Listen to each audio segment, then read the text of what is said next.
पहलगाम येथे जो अतिरेकी हल्ला झाला, या हल्ल्यामध्ये महाराष्ट्रासह भारतातील काही पर्यटक त्या ठिकाणी गेले होते आणि त्यांच्यावर हल्ला होऊन ते मृत्युमुखी पडले।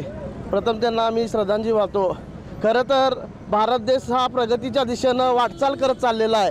हे कुठं तर दुसऱ्या राज्यांना, दुसऱ्या देशांना कुठं तर दुखण्यासारखा प्रकार हा निर्माण झालेला आहे। त्यामुळे पाकिस्तानसारख्या देशाला या भारताची चाललेली प्रगती आणि नरेंद्र मोदींनी जे सर्जिकल स्ट्राईक असतील आणि जे यंत्रसामुग्री जी वाढवलेली आहे सैन्यामध्ये, ही त्यांना कुठं तर खुपत आहे। या उद्देशानं आणि भारताला जगामध्ये आता चांगल्या स्थानाला मोदी साहेबांच्यामुळे हे झालेलं आहे आणि हे कुठं तर त्यांच्या पोटात दुखलं म्हणून हे अशी घाण वृत्ती ही पाकिस्तानची चाललेली आहे। आणि या पाकिस्तानला खरोखर जर भीती असेल तर ती नरेंद्र मोदींची आहे। त्यामुळं हे नाही ते धंदे करून आपल्या पर्यटकांवर जे योग्य चुकीचा जो हल्ला केला आहे त्याचा आम्ही मनापासून पहिला निषेध करतो।